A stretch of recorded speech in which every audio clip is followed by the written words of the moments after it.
We hope that you would be able to share this in your office or at home, wherever you would like. And again, thank you very much.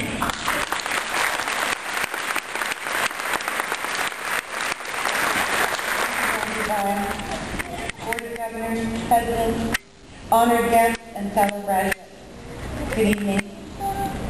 I can't tell you what a thrill it is to be here in this place at this time in my life. Who'd have thought a gray-haired grandma from Canada could graduate at a foreign college? Not me. I lived most of my life in a little town in southern Ontario, just a few miles down the road from the home of Alexander Graham Bell and Wayne Gretzky. I was never aware that Canadians said "a" as much as we do until I came to Tucson. But of course, you say "uh-huh."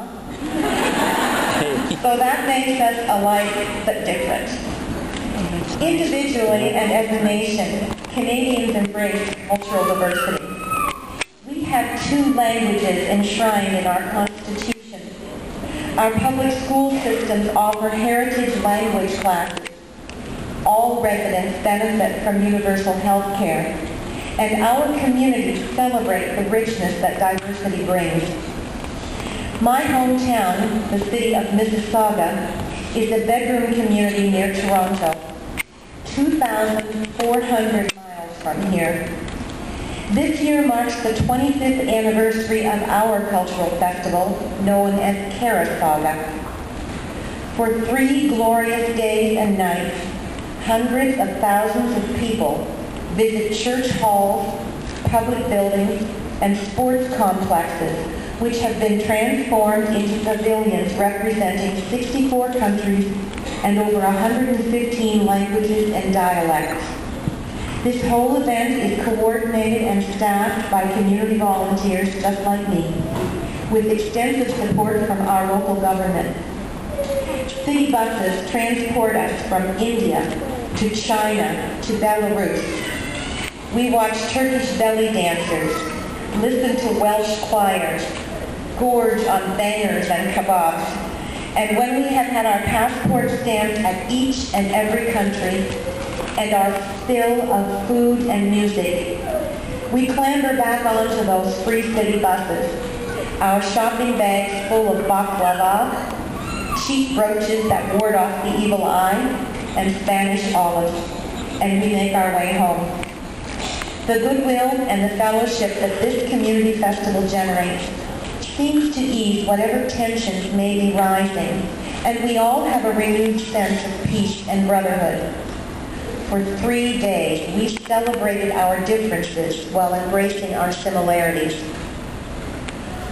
My experience at Pima College has been like a 3-year Carasaga festival. I have met people from all over America and the world. I have heard drawls and twangs, and I've shared those microwave leftovers we all bring for lunch. I've been invited to Iranian New Year, vegetarian dinners, Farsi poetry readings. Someone offered me a free feng shui. I had a hike up Mount Lemmon and the privilege of establishing a library in a Mexican orphanage. Along with new friends, I have new understanding. My experiences have been varied and rich, and I am a better person for them. But finally, it's time for us to celebrate our graduation, our mutual success at accomplishing our goals and assimilating into American life. Please permit me to speak for all of us when I say, Merci Tucson. Dankeschön, Pima Community College. Thank you to my family who supported me and made this experience possible. And gracias to my fellow students for helping me feel welcome. And in the big scheme of things, it doesn't matter if I say "a" and you say "uh-huh." We all understand each other.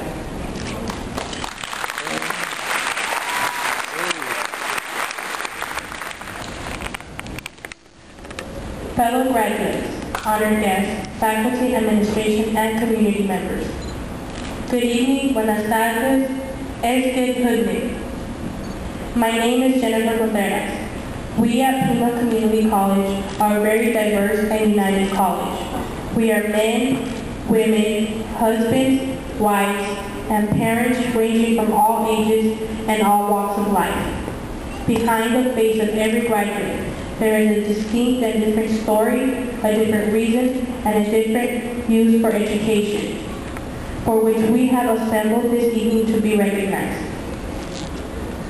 We serve to enrich the campus community, as we are not just a cross-section of this nation, but of the world. Displaying every culture and heritage in this room, yet regardless of our diverse origins, we come here bound by a common thread, to acknowledge ourselves and others that we have met and overcome the challenges needed to achieve this milestone. This great gift of education entitles us to be better prepared for challenges yet ahead. There isn't one among us who hasn't made sacrifices or knows of someone who made it on their own without the help of someone. My story tells of those sacrifices coming from a family of 5 and being a first-generation student that will graduate from Pima College and attend the University of Arizona. I have been raised in a very humble environment, coming from a Mexican-American family, with both of my parents encouraging me to obtain higher education and achieve my lifelong goals. I am grateful and fortunate to have family that has guided me and supported me through life's challenges. Growing up, seeing my mother and father struggling to pay bills and still having that unity within the household gave me the strength to overcome obstacles put in front of me. In the Mexican-American culture, working hard whether at work or at home, my parents served as excellent role models in helping me to develop the core values that I live by today: giving, family, education, and justice. Everyone says we are going through an economic crisis. I feel that my family has always been in a financial situation, which has made me a stronger and well-rounded person, capable of handling anything coming my way. Pima College has such a diverse group within the classroom and the workplace, and has impacted us in many different ways, such as our cultural background, our values in life, and how we perceive ourselves as a person. The key is to embrace diversity in all its forms and make it part of your life. I am a part of diversity on campus and wear my culture on my sleeve. It has brought me a long way and will move me ahead to more successes. I hold my head up high, and I am very proud to be a Chicana. Yo llevo mi cultura muy en alto y va conmigo en el camino de mi destino. Soy orgullosa de ser Chicana. Dios los bendiga y no se les olvide que sí se puede. I want to leave you all with this quote. As Emilio Zapata once said, it's better to die on your feet than live on your knees. God bless, and don't forget, yes, you can.